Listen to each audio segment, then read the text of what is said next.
Audhu billahi minash-shaytani rajim. Bismillahir rahmanir rahim. Assalamu alaikum warahmatullahi taala wabarakatuh.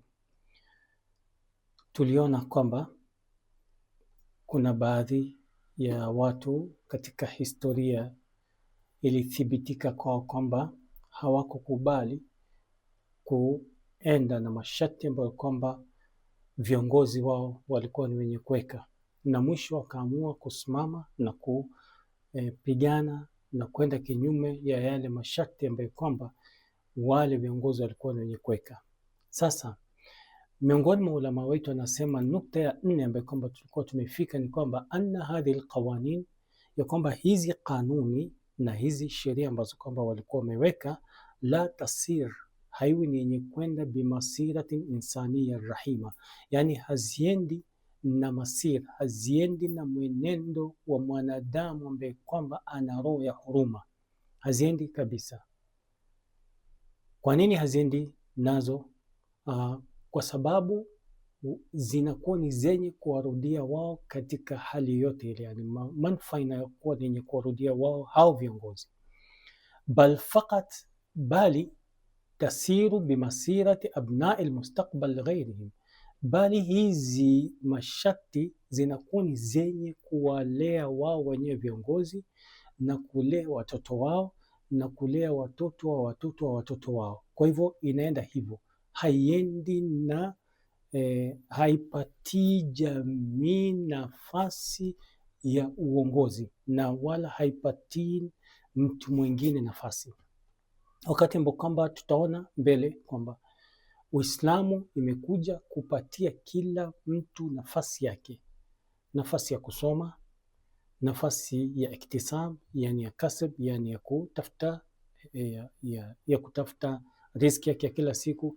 Uislamu imepatia kila mmoja nafasi yake, kwa hivyo kila mtu yuko na uhuru wa kutafuta.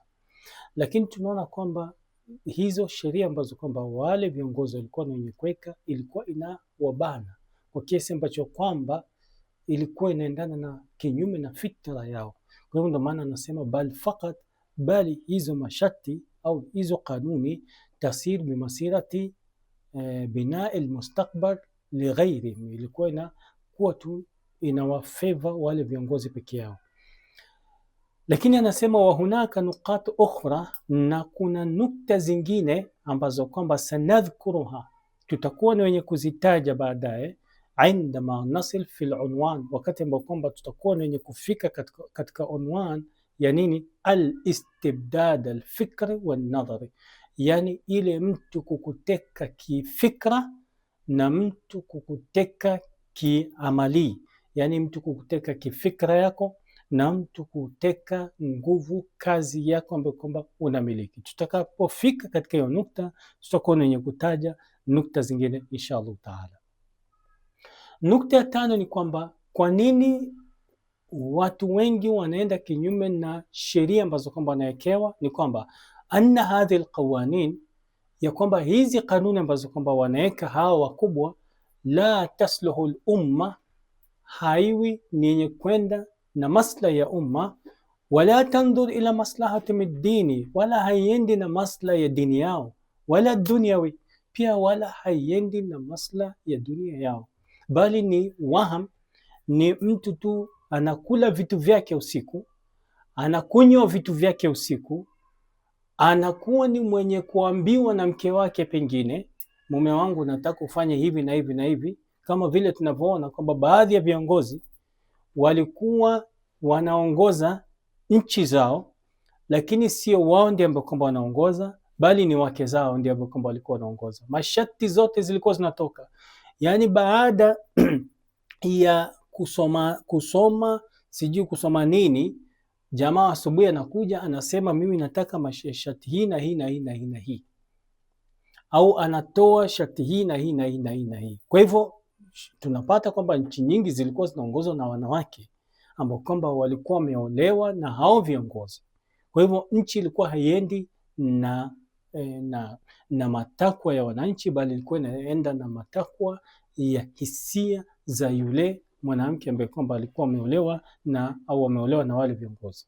Alafu nukta ya 6, anna hadhihi al-amwal, kwamba mali ambayo kwamba walikuwa wako nazo, wanazomiliki wao, takhdha lilintihab mutlaqan, yani hizi mali ambazo kwamba walikuwa wanamiliki, mathalan nchi inaongozwa na huyu kiongozi, mali ambayo kwamba wanamiliki hawa wananchi, hizi mali zina uwezo wa kunyang'anywa wakati wote ule, yani ya kuchukuliwa na viongozi wakati wote ule.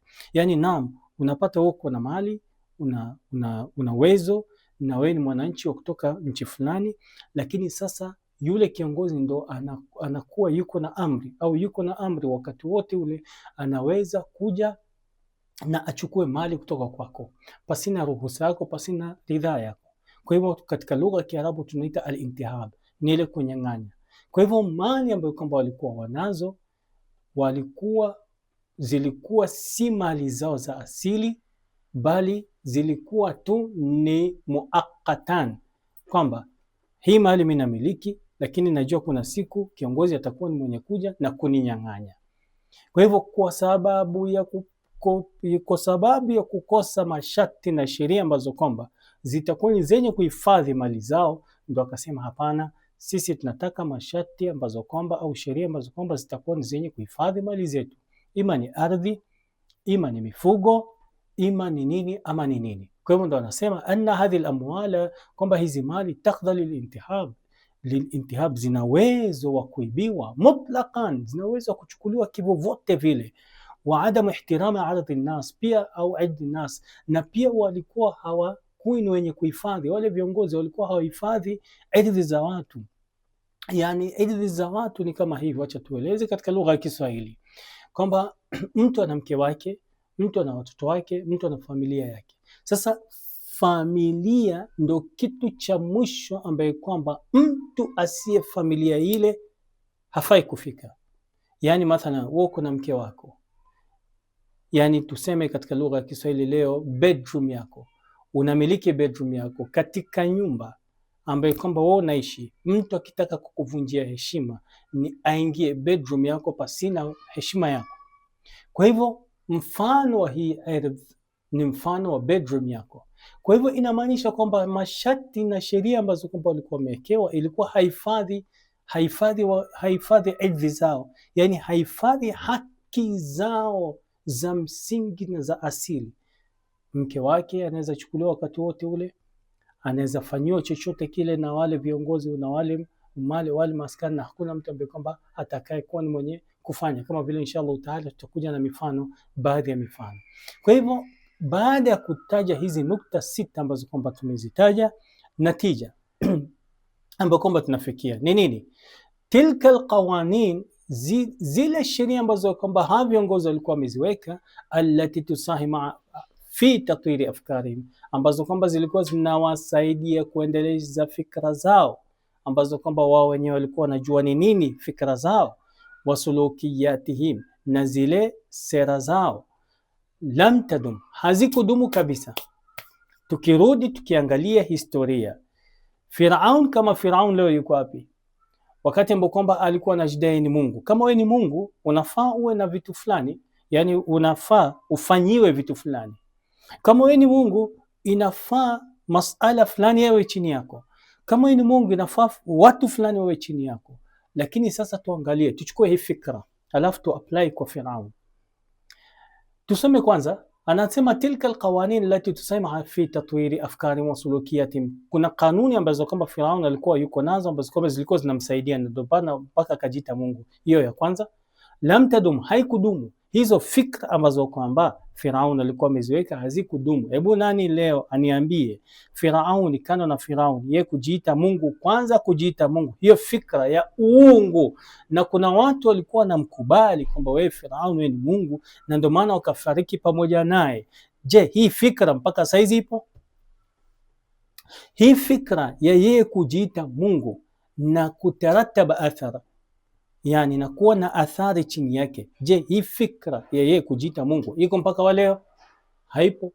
Imebaki ni historia, imebaki ni lafdhi ambayo kwamba tunatamka, imebaki ni maana ambayo kwamba sisi tunafahamu, lakini ukweli wa mambo hakuna chochote ambacho kwamba imebakia. Ndio Mwenyezi Mungu Subhanahu wa Ta'ala akamwambia, al-yawma nunajika bibadandika litakuna liman khalfaka aya. Leo kama leo tutakuwa ni wenye kukuhifadhi wewe na uwe ni dalili na aya kwa wale ambao kwamba watakaokuja. Na ndio maana leo tunasoma Firauni na tunamzuru na tuna watu wanaenda wanamuona, wanaangalia na wanaangalia zile athari kwamba mtu anajiita Mungu leo amelala kitandani.